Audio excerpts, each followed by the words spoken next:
Hi everyone, welcome to Woolen Spinning. My name is Rachel and I can be found pretty much everywhere as well for pearls. Welcome to this place, welcome to Woolen Spinning. It is May 29th, 2021.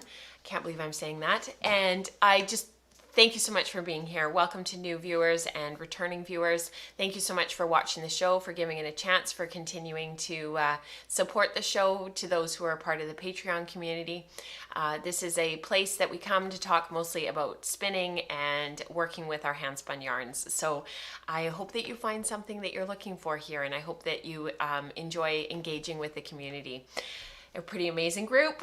So hello, those who are in the live stream this morning. That is an invitation that is sent out for the Patreon community every week.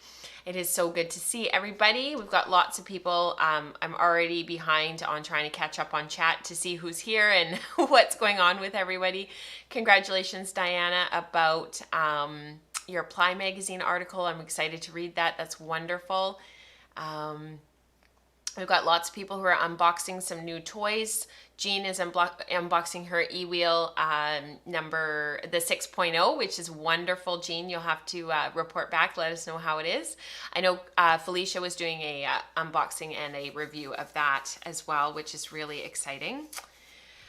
Thank you, Maria, for saying, I hope the family is all well and happy. Thank you. They are. They're doing really well. The kids are really excited for summer break to start. That's another 3 weeks, actually.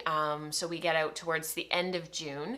I know for many American families, they finished this past week. We're a little bit later, or at least here in British Columbia. And the kids are excited. We've got a couple of things scheduled for them on on the calendar for the summer, but nothing major. We may or may not be able to get away very much. So, in camping within the province. So, like many, we're sort of hamstrung by what we can do. Wendy got her Forsyth combs this week. That's wonderful. And we are actually finally experiencing a little bit of summer weather here. I know Diana mentioned about it's finally sunny here. We are finally experiencing some sunny weather, and I don't know what the highs are supposed to be today, but the kids were in shorts when they left this morning, and hopefully I'll be able to put on some shorts later today because we have not had a very good spring. So it'll be nice to have some actual sunny weather. In today's show, I'm going to talk about some weaving that I've been doing over the course of the week, just some sampling that I was doing. I've got some spindle spinning that I thought I would get this done and plied, like I mentioned last week, but nope, it didn't quite get done. And I've got a work in progress, a sweater in progress that I don't know what I'm going to do with it, to be honest. So we'll talk about that. And then I've got a whole bunch of community participation to share with you from our community members. And there is some incredibly inspiring stuff this week. So thank you so much for being here, and let's get into the show.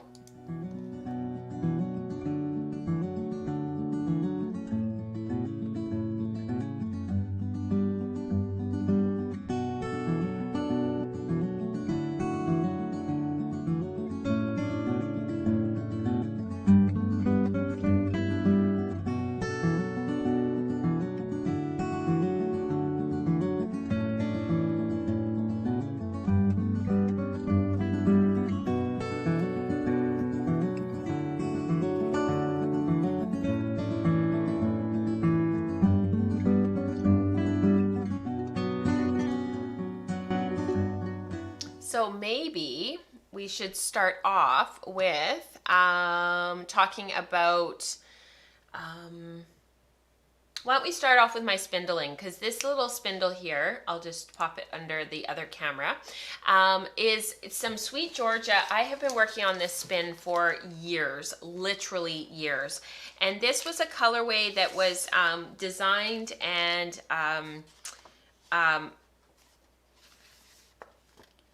contributed by Misty, who from the Sweet Georgia studio. So this was Sweet Georgia Club from April of 2017, and the way that Felicia had asked me to spin it was I've been decidedly smitten with lumpy, bumpy, and textured yarns since they might be interesting to weave with.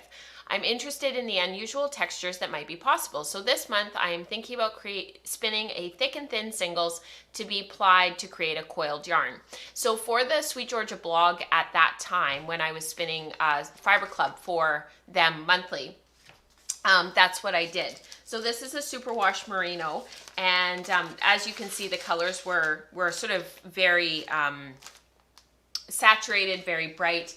This is what they looked like on the spindle prior to plying. So I've got this little bit of singles left that I'll just do a center pull ball from, and actually I didn't realize they were all tangled up. I had wound my plying ball, and this was what was kind of left from the two spindles. And so this is my hound design. And then I had the other half of my singles were on my Bosworth. And then I had done another whole spindle's worth of singles prior to that. And so I had already wound them off. So I wound them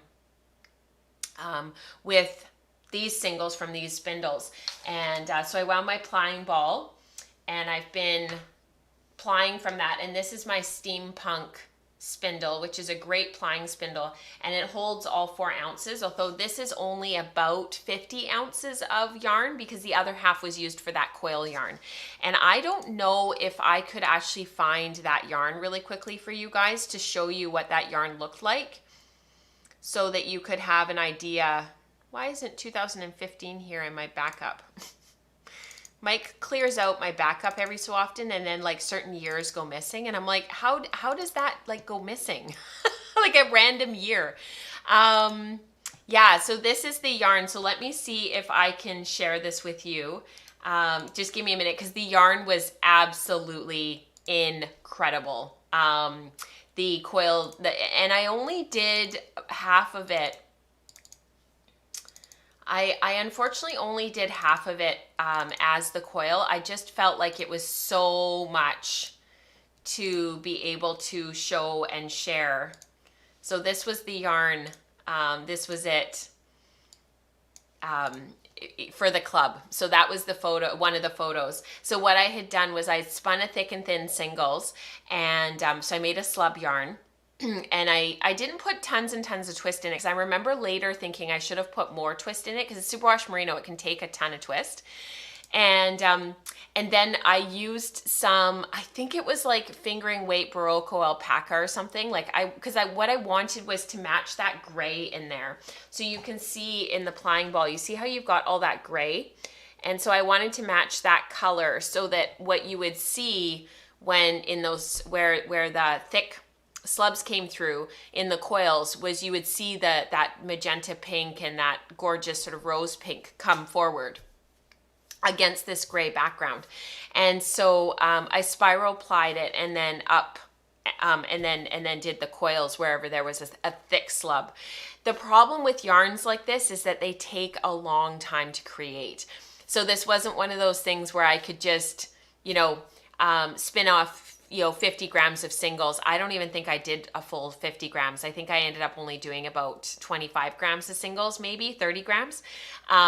Because at that time, knowing what I know now, I would have done it very differently. But back then, doing all of those coils and all of that differential plying, which is where you take one of your singles or one of your yarns and you change the angle of how you're plying to create different things. So that's what creates the knots at the top and bottom of those coils to anchor them so that they don't slide along the other yarn. It all takes time. And at that time, it wasn't a hard yarn for me to make, but it was definitely a time-consuming yarn for me to make. And when you see these yarns in like Etsy shops listed and how much they go for and how much they cost, do remember that part of the reason why they cost so much is because they are so time-consuming to make. These aren't yarns that you just whip off and are finished really super quickly. So anyway, so the rest of that yarn is, I remember the day, I wish I had written down when it was, but I remember the day we were going outside, and we were all going to be visiting in the evening outside doing a big cul-de-sac barbecue. And I remember wanting to grab something and wanting to have a project to have while we were outside. And I remember it was in like a June-ish. It was like late spring, early summer. And I grabbed the remainder of this comb top, thinking, oh, I'll just spin it up and kind of get it out of my stash kind of thing. And I've been working on it ever since. So this spin has been going on for several years. I'm pretty sure that I came back to this and started working on this like in 2019.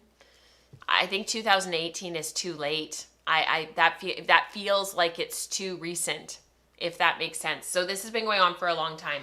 So I'm hoping, my goal is to finish this.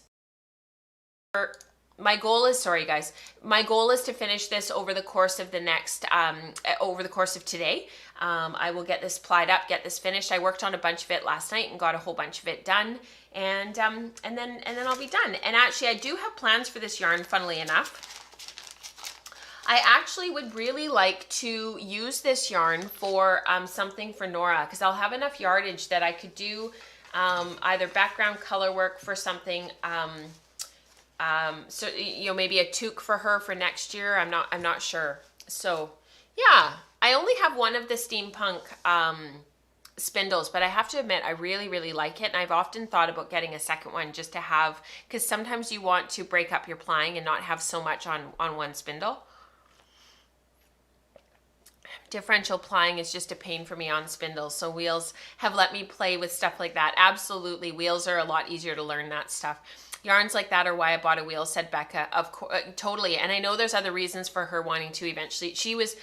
Becca is one of our longtime, very involved family members, or community members, and sometimes she feels like family. And she spun on spindles for years and years and years, and it was a long time before she bought a wheel. But I know that part of that reason was to be able to make yarns like that. And I remember having conversations with Becca about that, because some of those techniques like differential plying, they are cumbersome on spindles. I love the look and the action of this steampunk. They hold so much, have become my go-to plying spindle. It's funny, Diana, because actually you're the reason why I ply with it. They work so beautifully, and you were the one that had mentioned it. Some weaving this week. So this is my 3-ply from my Fennel cardigan.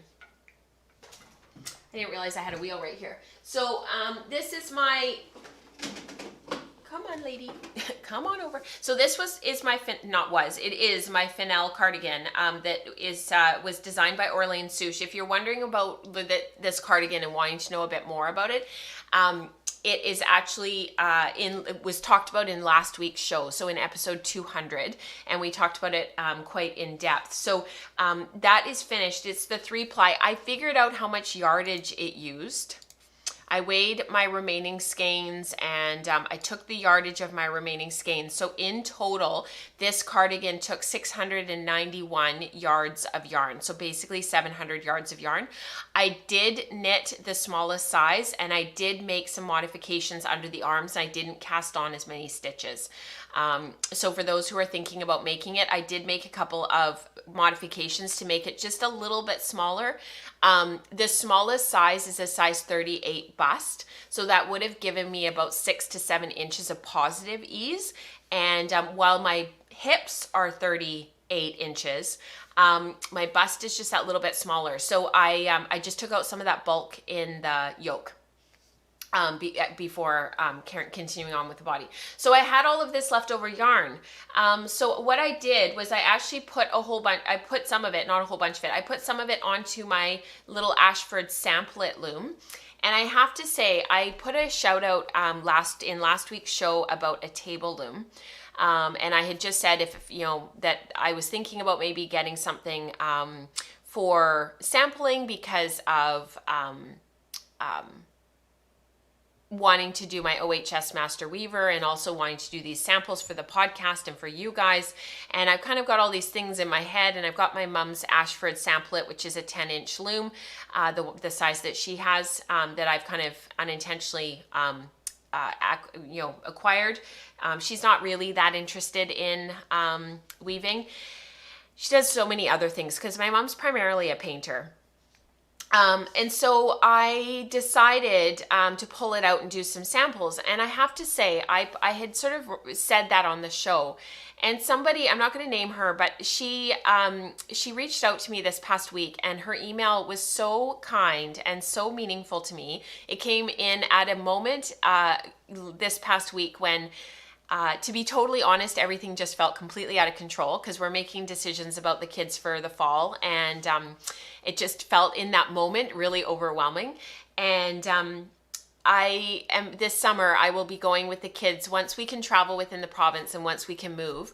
I will be going up to the Sunshine Coast to pick up a 16-inch Jane table loom from somebody, and obviously I'll be purchasing it, but I just wanted to say thank you to that person. She knows exactly who she is, and it meant a lot, and it means that these samples, so I was talking to my friend Lisa, who's the OHS vice president right now, and her and I were chatting about this type of sampling and doing these things, and just being able to make these samples and have a little bit less waste, and being able to produce these so that those of us in the community that are really fascinated with weaving with our hand spun will be able to.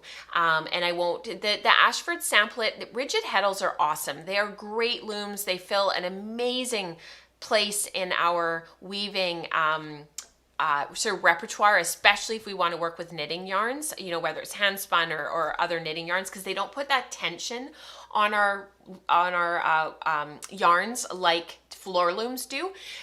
And the nice thing about rigid heddles is there's not all the waste. So this warp, this is 10 by 10, and the length of my warp that went onto the loom was only about 21 inches. So it wasn't even a full yard. And then this is 10 by 10 with an inch on each side of fringe, just to sort of leave a little bit on the, although I did hem stitch.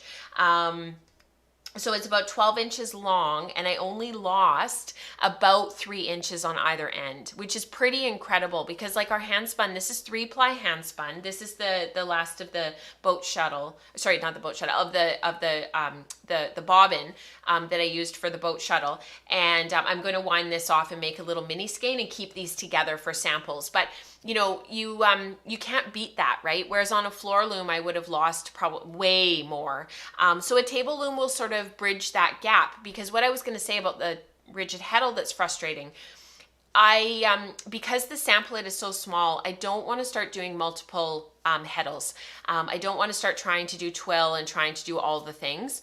And so going on to a table loom, especially an 8-shaft, table loom, because that's what it is, I'll be able to do some patterning. So then this will become like, you know, maybe just, I'm just spitballing, but maybe half of it is a tabby, so plain weave sample, and then the other half is a 2-2 twill. Or maybe it's a, I don't know, I don't want to start spitballing, but you know what I mean? Like it might be, or maybe it's 2 samples and one is an 8 by 8 or a 10 by 10 woven sample of tabby, and then another one of a different pattern where I rethread. And so it's still going to take a certain amount of yarn, but it'll help me to build my library of sort of what these yarns look like when they're washed, fulled, woven, hand spun. You know, for this one, it's 100% Romney, and like the fabric of this is just perfect. So this was set at 7.5 dents per inch, so ends per inch. It's pretty balanced for the most part, and you can see just an up close of the fabric. It's just absolutely beautiful. I did wash it in very hot water, and I just left it to sit in it, and then I did throw it in the dryer until it was completely dry, just to see what would happen. And it did not felt per se, but it folded really nicely. It's got nice bias. And this type of sampling isn't really sort of the type of sampling that you're supposed to do for big woven projects. You know, you want to weave at the width that you would typically be weaving at. You want to weave 6 to 10 inches, cut that off, wash it, full it, do what you would normally do, and then continue on with your bigger project. That's not the purpose of this particular type of sampling. This particular type of sampling is to get an idea of how these yarns would act in general. So, you know, a yarn that is spun at, this is about 14 wraps per inch. I set it at 7.5. In the future, I would probably set it more at like 8. so a little teeny tiny bit tighter. And what kind of fabric can we start to expect? So not what we would do for a specific project. Does that make sense? So sort of building more of like a library of samples. And then the other thing that I did was I pulled off the first of my, because I'm going to do another one because I realized that I had a little bit of a treadling error at the top. But this is the Twill Gamp from, I think it's season 4, season 4. This is specifically from episode 3, where she goes through it at the loom and actually like goes through it at the loom, where you start off with, there's your 2x2 twill, and then you've got your broken twill, your rose path, you've got just all these amazing patterns that you basically treadle your way through. So the draft is written, the threading is written as your treadling as well. So what is it called? Trope as wrote, weave as writ. How does that go? Is Erica here today? I'm always like, Erica. Her and Lisa have helped me so much to understand a lot of this stuff. But anyways, this is just an absolutely gorgeous initial sample. And actually it's on my spring, so it's behind me here. And I've started just playing, and it's really just a lot of fun. And it's such a wonderful way to actually see all of the twill patterning. This is 4/8 cotton. So working on my selvages, working on sort of the beat, the pattern, and then of course all the treadling, which is really fun. Trope as wrote. Thank you, Zan. So your draft and your threading becomes your treadling pattern, which is really fun.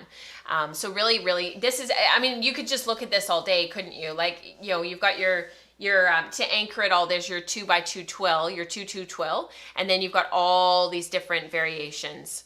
And actually it's funny because this one down here, and I can't remember what this one's called, is one of my favorites. I love this one here. You just get such amazing, this here, I mean, I just think that's beautiful. And you get all these gorgeous patterns. So this is sort of the first of a series of gamps. What I'm going to do is I have a long enough, a long enough rest of my warp that I'm actually going to, I'm just playing around right now to make another one of these, but then after that I actually have enough to make a little bit of a coffee table runner. And these colors are actually my sister-in-law's colors that are in their house.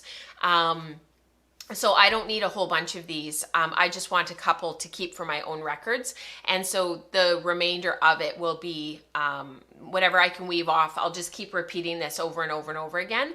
And then it'll make a little coffee table runner for, they have it's a wine rack, but it's also a serving thing, and it's on wheels. You can get them at IKEA. I can't remember what they're called. Anyways, it's these colors that she has in that room. And so I thought, well, I'll weave off one of these. It's long enough that it would actually come down the sides a little bit, because I can get the measurements off the IKEA website, and then I'll send it to them. So just something really fun, and it'll use up the rest of the warp. So season 4, Dorothy, episode 3. So that's the Jane Stafford Online Guild. That's where this pattern is from. It's 15.5 inches wide. So you'd actually be able to do it on your Jane, Dorothy. And you have to watch that season to understand how to do it. So just FYI, and it says that in the pattern. When you download the pattern, the PDF, it says watch the season 4, episode 3. So that is that. Super fun. So the other thing that I wanted to share was actually, I'm going to just move a couple of things here. So my Diana doll is going to come front and center. Have you ever tried to put shorts onto a Diana doll? It's really super fun. I have had these shorts in, I actually have bought them not last summer, but the summer before, I think. But they were on sale, so I couldn't take them back because they were actually not quite right. But they fit now, which is kind of nice. But I wanted to put them on because they're high-waisted. And I wanted to see whether or not I had the right length for my Florence tank. So I have been working on my Florence tank. And I just don't know. So the problem with lace is that until it's washed and blocked, you really don't have an adequate or substantial or significant kind of idea of how things are going to block out and wash and fit. So I have my gauge swatch, yes. I did gauge swatch for this, but what the problem is that you've got kind of the,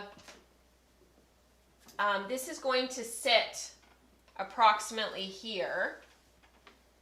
And, you know, once it's washed out and blocked, so I lengthened it a little bit. The pattern calls for 11.75 inches for the length from your cast on up to where you divide for the underarms. So I lengthened it a little bit and I went up to almost 13 because I am longer torsoed. So this is what it looks like across the back, and I'm sorry that my arm is in the way. I might have to stand up actually. So let me stand up and bring her in. So this is kind of what it ends up looking like across the back. And see what I mean? It's really difficult. So this is kind of what it ends up looking like across the back, but you can see that like it's way too wide. And it comes around the side here. And then for the front, you've got sort of this very narrow front piece. So this is the underarm here. And then it comes up like that. So I've started working on the front, but you can see how like the back is so wide, but then if you line this up properly and where it's kind of supposed to be and you know, blocking it out and whatnot, like the front is only just barely going to come to the where it needs to come at the front. But with all of that ease in the back, it kind of makes me wonder, like, is it going to fit properly? Like, I don't know. And this is such a huge amount of work, this thing, that there's kind of this part of me that like doesn't really know what to do, because when you pull it, let me just see if I can kind of grapple it into place. And you have to remember too, like this is on something that's not slippery. Like our skin isn't felt, right? So it lays differently and it's going to fit differently when it's actually in person, which is kind of frustrating because you just don't know. Like I just don't know what to think, you know? So part of me kind of wants to just keep on going, just because I'm so far, and just sort of trust the process. Like Sari's patterns fit really super well. Like they're really meticulously done. It is supposed to be a relatively close fitting summer tank. Like it's not supposed to be really super big and really super loose. So I don't know. I was torn, like when I started really working on this and really kind of making some major progress, I was torn. And the yarn wasn't like super expensive, but I did buy it for this purpose. And I just, I'm just not loving it, you know? It's just not really necessarily my cup of tea. But it needs oh, that's not a bad idea, Dorothy. Block it on the needles. Who said that? Rebecca, block it on the needles. You know what? Oh, a hostess trolley. That's what it is. Thank you, Christine. The table runner, the coffee table runner for my brother and sister-in-law. It's a hostess trolley. Thank you. Yeah, so I don't, I think blocking it on the needles or steaming it, block it on the needles. Yeah, the lace is beautiful. It just feels like the back is so big. So I was actually thinking, what I was thinking about was ripping it back. I've only done the one front. The left front is the one that started, and it's only about up to here. It's not very high. But what I was thinking was ripping it back to where I bound off for the armholes and tinking back along that row. Because the problem is there's lace every single row, wrong side and right side. So you really do have to kind of tink back. And moving the bound off armholes back a bit so that the back stitches aren't quite so big, because you're going to end up with all this bulk in the back, but then it's going to end up skimpy in the front. So the more that I think about it, the more that I talk about it, I think that's actually probably what I'm going to have to do. So blocking it's a great idea, and it's warm enough outside today that I could block it, and then I would have a really good idea, and it would dry immediately, because then I could actually finish it the way that I will finish it when the cardigan is actually done. The name of the pattern is the Florence Tank by Sorry Norland, and it's actually in the show notes, so you guys can see that too.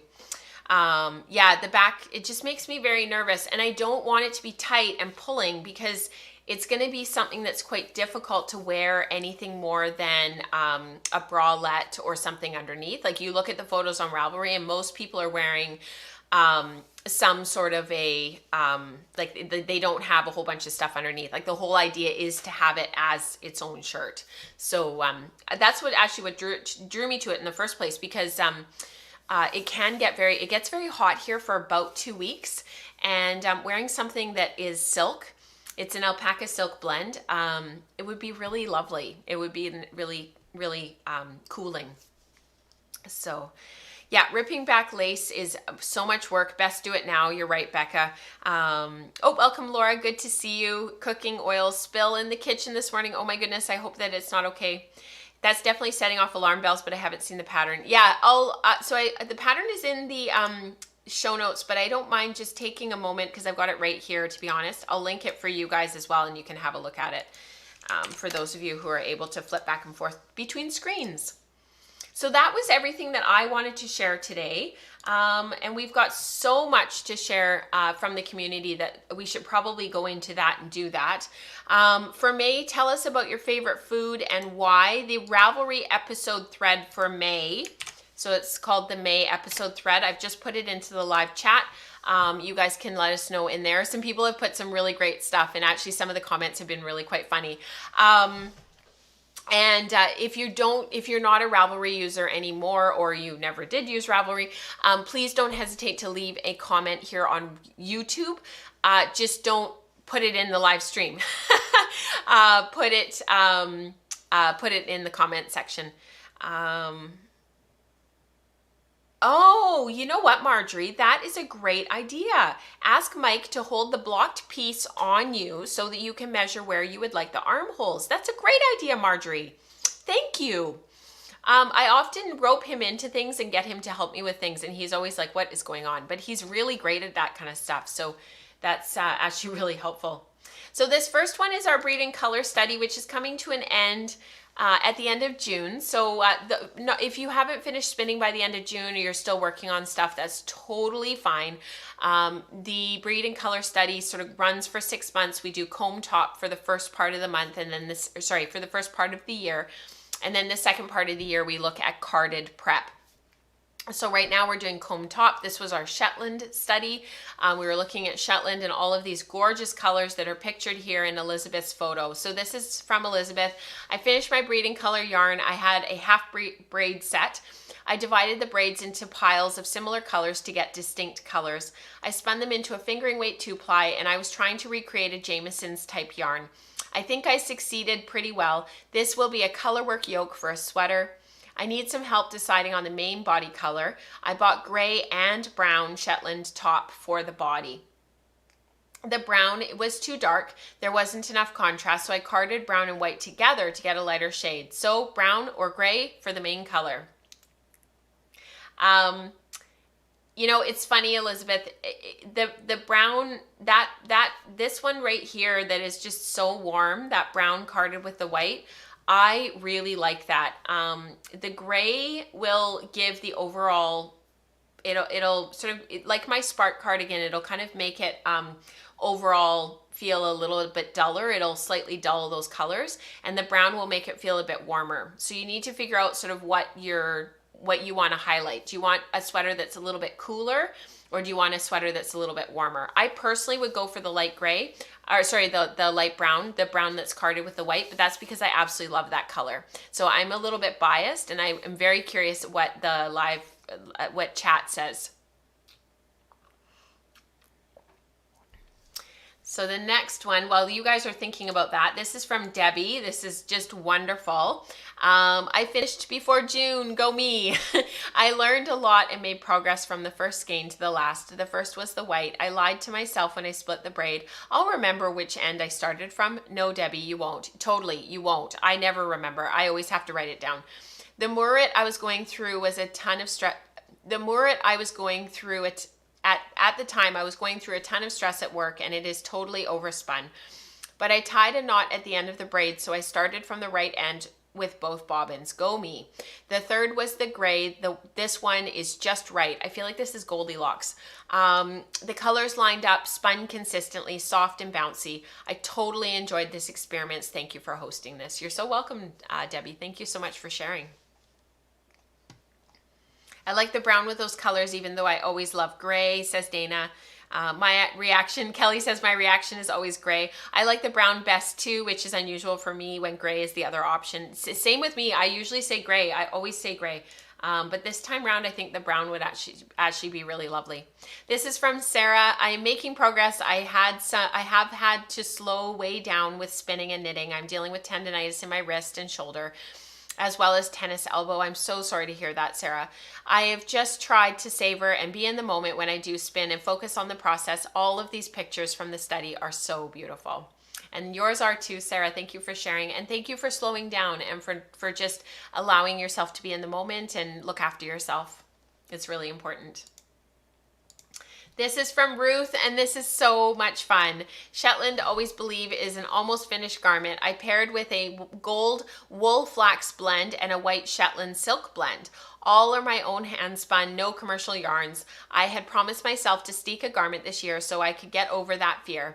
In the close-up, you can see the pink thread I used to crochet the steek edge. On one side, you can see the pink has unraveled, but the wool hand spun has not. While that is exciting, I don't trust it and will probably be covering my cut edges with a ribbon. I actually am going to cover my cut edges on the Spark with ribbon as well. I just haven't been able to get to the fabric store. I'm not thrilled with the fit. The shoulder feels wide, and I may pull out the I-cord and cut my knitting again, or not. The color palette is out of my comfort zone, but as I said before, Always Believe is like a chameleon. It seems to change with whatever color you pair it with. I can imagine it looking very striking against a charcoal gray. I love the back of this, actually, Ruth. I know it maybe doesn't feel like it's a great fit, but it looks great, and it looks great on you. Despite my little self-criticisms, I am overall pleased with the project, and even though I may fuss at it a little bit more, I'm sure it will find a happy place in my wardrobe. Yeah, it's gorgeous. I love it. I really love the back. The front is lovely and it looks beautiful, and I love it pinned with the shawl pin. But when you see the back of it and the impact of it, it just looks amazing. Yeah, there's no Q&E today, Dorothy. We're meeting next Saturday. So we didn't have anything for natural shades along this week, although, funny story, a lot of what many of us have been working on is natural shades, so it kind of all overlaps, but I didn't have anything specifically for it, but I did have a luxury. This is from Kathy. I did the silk box a couple of months ago, hoping it would help inform how to spin this silk lap that has been lurking in my closet, and occasionally reached out to grab things. I wasn't particularly pleased with the results, but the lap was such a cruder prep. I decided to spin it anyways. So that's the first picture. So that I think is this one here. I think I will weave something with it. It's 500 yards. In the meantime, I ordered the East Meets West box to get another shot at some of these fibers. I still struggled with the bobbies, mostly because the twist tended to travel back into my fiber hand and create a mass of jumbled fibers behind my hand. I figured out that if I wrapped it around my pinky, I could help control that a little bit. Still, I much preferred the Erie and was really stoked with my second attempt at that supported long draw, 130 yards from 30 grams. And that's the white one. It's just absolutely beautiful. Yeah. About Ruth's garment, beautiful garment. That's a jaw dropper. Love those chevrons. That's so great. Oh, that's awesome, Rebecca. You finished your natural shade sweater this week. Wonderful. Thank you, Kathy, for sharing all of this. This is from Jenny. My latest spinning finished object, about 1,000 yards of a bouncy 3-ply at a sport DK weight. I spun 3 colorways of Hip Strings Boy base, which is a BFL Shetland Manx locked-in, 1 colorway per bobbin. And then she plied them together. And isn't that effective? Plied them together for a beautiful marl of natural shades. I guess we did have natural shades this week. I am thrilled with the result, especially as this was my first large spin in a couple of years. This yarn is destined to become a garment, likely the Westerly by Elizabeth Doherty. And actually, I was looking at this pattern the other day, yesterday actually. Where did it go? Here it is. It's absolutely beautiful, and it'll be perfect in that yarn. I love the look of marled yarns, and the Westerly is just a really lovely swing top, drop shoulder. It'll be really perfect on you, Jenny. The next one is from Greta Lynn. Love this. She's been working on this for quite a long time, so this is all zero to hero. Greta Lynn talked about this sweater and shared her sampling and talked about it quite a bit, and even showed the work in progress in the Wool and Spinning Radio episode that she joined me for. So if you guys want to hear more about this sweater, definitely have a listen to that, and you can watch it on YouTube if you go to the Patreon post. The direct YouTube link is there because it's an unlisted link. It's been a year of on and off work, but my Zero to Hero project is done. Fleece was the Nystock Farms Cotswold. Yarn is a 2-ply fingering weight, and the pattern is the Floriste by Sorry Norland. Most of the unruly stitch is blocked out to work nicely with each other. This was the original yarn, and Greta Lynn, this pattern and this spin, this Cotswold that she was working on from the fleece, was one of the things that her and I were talking about when I was working on my Fennel at the same time with the Romney, and we were both commenting on those sort of unruly stitches from the long wool, just that looping, curling, crimp, and how when you start to knit with them, they just don't lay down the way that you would expect, because you know we all knit most of the time with fine to medium wools, so we're just not used to them. Turned out beautifully. What a process, fantastic result. Oh my word, that gray with the lace pattern. Woo! Oh my goodness, so the beautiful photographs Rebecca's commenting on, Greta Lynn's photos here. This is her husband. He's a professional photographer, and it's lovely. He catches the light just absolutely beautifully. Gorgeous marled yarn to Jenny's, stunning with a capital S. The close-ups really show how gorgeous that is. Oh my goodness, beautiful pictures. So thank you, Greta, for Greta Lynn for sharing. This is from Sarah. I love this. 250 grams comb top, contents vary. So this is sample spinning and just plain play. So this is a new sort of thing that I started doing a couple months ago now, where I include some of the things that we're just playing with in our spinning week to week. It's an awesome opportunity for us to just, play, learn, sample, where there isn't necessarily an outcome, there isn't necessarily something that we have in mind. Some of our best learning, some of our best consolidation of learning happens in play. True rest happens at play. And so this is sort of one of the things that we've started sharing each week on the podcast. So this is our play section. So this is Sarah R. I started a fun little project that comes in small, easily digestible bits. This is a Hedgehog Fibers grab bag that I bought with a voucher that my mom gave me. I didn't stripping it down last year.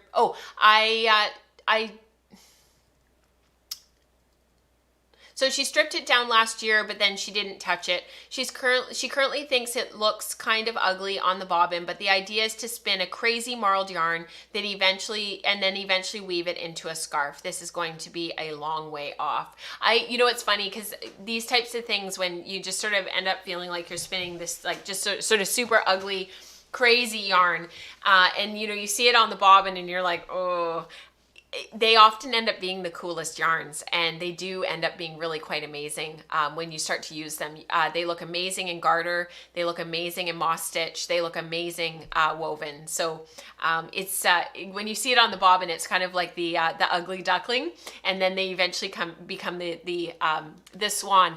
And it's funny because Laureline has been doing who's one of our very active community members. She's been working a lot on tapestry weaving recently.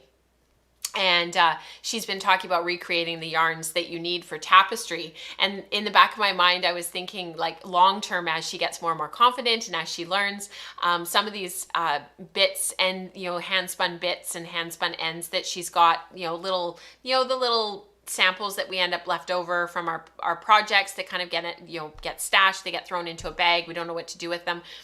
As she becomes more proficient at making her tapestry yarns, she'll be able to use those little bits and pieces to throw into her weaving as accents. That sparkle on the cloud, or that one sort of rectangle that is a different texture and a different color. Your creative imagination just goes crazy. Last one. This is from Shauna. She bought this fiber back when she ordered her first drop spindle. That was years ago. At the time, she was having a hard time finding merino nylon fiber, and she knew she wanted to spin for socks someday. She finally started this spin on her electric eel wheel. I can never say that. It's EEW, her electric eel wheel. I have the Nano that I actually have made a commitment to myself. I'm going to take it camping this summer and see how it runs on the battery pack, and play around with it a little bit. So this is the 6.0, and she's attempting her first fractal spin. She's so excited, and she doesn't know why she let herself think that something was too precious to use. Regardless of if it will work for socks or not, it will be yarn. Absolutely, Shauna. I love that. So that is it for today, you guys. Thank you so much for being here. Thank you for blasting through with me. Thank you for your comments on the Florence tank and for helping me to kind of figure out where to go next with this. I had kind of been working on it exclusively and put aside my cruiser. And so while I wash and block this and kind of figure out what I'm going to do with it next, I will pick that back up again and keep working on it, because I'm still working on the back of that. We talked about it last week, where I'm building up the fabric to start to create the circumference, the sleeve circumference that you need before you kind of keep working down the back of the cardigan. All very complicated. So I'll pull that out, wind more yarn for that while this is washing and blocking, and then I'll decide what I'm going to do. It would be worth it to slow down and take a moment to block it out and decide what I'm going to do next. So I will keep you guys posted for sure. So until next week, I hope you have a wonderful week. We've got, I did post in the Ravelry group about Spindle Spun Summer, and we have started a a thread on the Slack channel, #SpindleSpunSummer, for anybody to join who's on the Slack channel, and that's through Patreon. Just look for the Spinning Circle tier, and anything from there above, that gives you an invite for the Slack channel. I send it to you. So the Spindle Spun Summer will start on Sunday, June 20th. In the meantime, we're just planning and organizing in the meantime, and we will spindle spin. And what I'm asking is, how much can we spindle spin by the end of the summer? So the autumnal equinox is on Wednesday, September 22nd. So our last day of spinning will be on Tuesday, September 21st. And then what we'll do is we'll do our yardage the way that they do it for Spin Together and in the past Spinzilla, where you get credit for your singles and your plying. So if you only spin singles through the summer and you don't bother to ply any of your yarns, all you have to do is count up all of your singles, and then that'll be your yardage. Now, if you spin a whole bunch of 3-ply, let's just say, you get credit for all of the yardage of those singles and all of the yardage of the plied yarn. So that means if you spin 100 yards of 3-ply yarn, You get credit for 100 yards of each of those singles and 100 yards for the plying. So that gives you a 400 yard credit. Does that make sense? So I'm sure there's going to be questions and I'm sure there's going to be confusion, but it'll be counted up the way that they do it for Spinzilla and in the past and Spin Together. And then that way, we are able to see how much yarn we spun, and we'll tally it all up and we'll get like a final count, and I'm sure it'll be in the tens of thousands. Diana has very kindly offered a Hound Design lace spindle as a prize. Thank you so much. And Mars has offered a couple of prizes as well. So we've kind of got some stuff coming out of the woodwork, which will be really fun. And what we'll do is at the end when we have yardage and we've tallied it all up, we'll have a deadline that'll be to tally up yardage, probably October 1st, probably. We will do a big giveaway for whatever show is closest. We'll do that. So super, super fun. So Spindle Spun Summer, that is what we are doing. And that's what we called it, and it'll be really fun. So I hope that you guys are wanting to join. And even if you only spin, like, honestly, if it ends up being just a few yards or, just a couple, just a very small amount of yarn, it doesn't matter. It's just all in good fun. So come as you are, as always, come as you are. So without further ado, thank you so much for being here. It starts on the summer on the summer solstice. So that will start on Sunday, June 20th. The link and all of the information is in the Ravelry thread, and it's also on the Slack channel. So it will start Sunday, June 20th, and we will finish up on the day before the autumnal equinox. So we will be finishing on Tuesday, September 21st. And then we'll get yardage all submitted and everything in the week following. So super fun. Yeah. Until next time, happy spinning. You guys are so funny. Summer of Spindles. No, it's not SOS. It was SSS. Spindle Spun Summer. That was the name. Charlotte shortened it to SSS and it stuck. So we're all looking forward to that. And if you are new to this community and you're new to kind of figuring out what happens here at Woolen Spinning, please have a look at the monthly housekeeping posts. They are posted around the 15th of the month after all of the Patreon content goes out and is posted. The most recent one is in the live chat. I'm just going to link it here. And so please have a look. It's called Ketchup and Pickles. If you're wondering why, please have a look at the post. It's all because of James. And that is posted on the 15th. Rather than putting it all at the beginning of all of the show notes every week, it's just too cumbersome. So hopefully it coming out monthly, it just helps everybody keep everything straight. You can have a quick look over it and link to anything that you're interested in. So for the U.S., our U.S.